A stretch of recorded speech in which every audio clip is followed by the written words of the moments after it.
ওং নমঃ ভগবতে বাসুদেবায়। শ্রীমদ্ ভগবদ্ গীতা দ্বাদশ অধ্যায় ভক্তিযোগ। হরে কৃষ্ণ। আজ আমরা ভক্তিযোগের ৯ নম্বর শ্লোকটি শুনব। অথ চিত্তং সমাধাতুং ন শক্নোষি ময়ি স্থিরম অভ্যাসো যোগেন তত মামিচ্ছাপ্তং ধনঞ্জয়।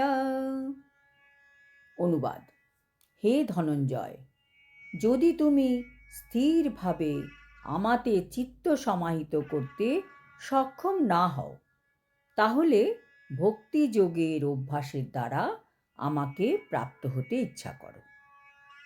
তাৎপর্য: এই শ্লোকে ভক্তিযোগের দুটি ক্রমোন্নতির কথা বলা হয়েছে। প্রথমটি তাদের ক্ষেত্রে প্রযোজ্য যারা অপ্রাকৃত প্রেমে পরমেশ্বর ভগবান শ্রীকৃষ্ণের প্রতি আসক্ত হয়েছেন, আর আরেকটি যারা অপ্রাকৃত প্রেমে ভগবানের প্রতি আসক্ত হতে পারেননি। এই দ্বিতীয় স্তরের ভক্তদের জন্য নানা রকম বিধিনিষেধের নির্দেশ দেওয়া হয়েছে, যা অনুশীলন করার মাধ্যমে শ্রীকৃষ্ণের প্রতি আসক্তির স্তরে উন্নীত হওয়া যায়। কেউ যদি স্থিরভাবে ভগবানকে সবসময় স্মরণ করতে পারে, ভগবানের প্রতি যদি তার প্রেম জেগে যায়, সে যদি তার মন প্রাণ বুদ্ধিকে ভগবানের প্রতি সমাহিত করতে পারে, তাহলে কোনো সমস্যা নেই, তাহলে সে তার সঠিক মার্গের দিকে এগোচ্ছে। কিন্তু যদি কেউ সঠিক এইভাবে নেই, যেমন আমাদের সকলের কি সবসময় কৃষ্ণের কথা মনে থাকে? থাকে না। তারা পড়ছে দ্বিতীয় পর্যায়ে। তাদের জন্য ভগবান অনেকগুলি রাস্তা বলবেন। ভগবান কত করুণাময়, কত কৃপালু। ভগবান বলছেন, যদি এই পথে না যেতে পারো তবে অন্য পথ আছে। সেই পথে না যেতে পারলে তারও অল্টারনেটিভ পথ ভগবান বলে দেবেন। ভগবান প্রত্যেকটি জীবাত্মাকে রাস্তা দেখাতে চান, কারণ তিনি প্রত্যেককে ভালোবাসেন। আমাদের সবাইকে ভগবানের পন্থা অভ্যাস করতে হবে। অভ্যাসই মানুষকে পারফেক্ট করে। ভক্তিযোগ ইন্দ্রিয়গুলিকে নির্মল করার পন্থা। ভবসংসারে বর্তমানে ইন্দ্রিয় তর্পণে নিরত থাকার ফলে মায়াবদ্ধ জীবের ইন্দ্রিয়গুলি সর্বদা কলুষিত হয়ে আছে। কিন্তু ভক্তিযোগ অনুশীলন করার ফলে এই আমাদের যে ইন্দ্রিয়গুলি নির্মল হয়, আর এই নির্মল স্তরে তখন সেই ইন্দ্রিয়গুলি সরাসরিভাবে পরমেশ্বর ভগবানের সংস্পর্শে আসে। এই জড়জগতে আমি কোনো না কোনো মালিকের চাকরি করতে পারি, কিন্তু সেই দাসত্ব কি ভালোবাসার? না, আমি কেবলমাত্র কিছু টাকা পাওয়ার জন্য সেই চাকরি করছি, আর সেই মালিকও আমাকে ভালোবাসে না। আমার কাছ থেকে তার কাজ আদায় করে নেওয়াই হচ্ছে তার মেন কাজ।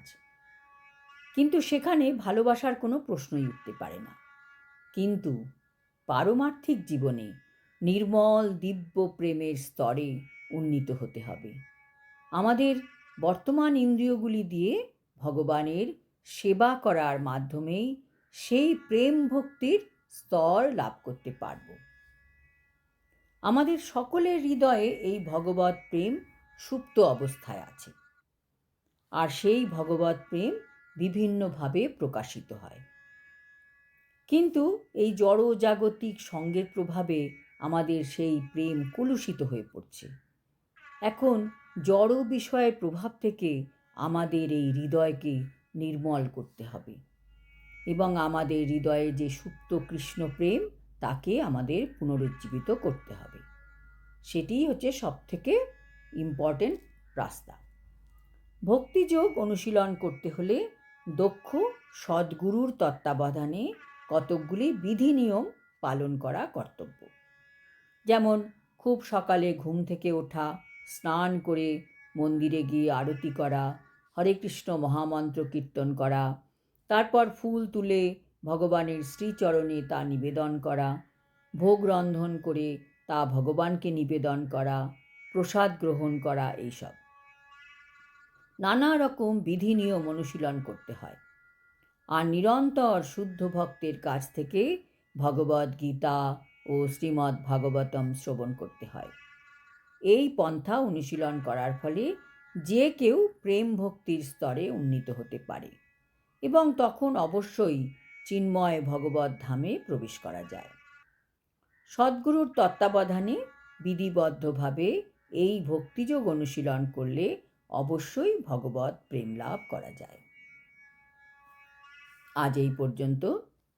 আগামী শ্লোকে ভগবান বলবেন, যদি তুমি এই নিয়মগুলি করতে অসমর্থ হও তবে তোমার জন্য আমি আরও কিছু উপায় বলছি। তুমি যদি তাও মানতে পারো তবেও সিদ্ধি লাভ করতে সমর্থ হবে। সেটি আমরা জানতে পারব আগামী শ্লোকে। হরি ওম তৎসৎ। হরে কৃষ্ণ।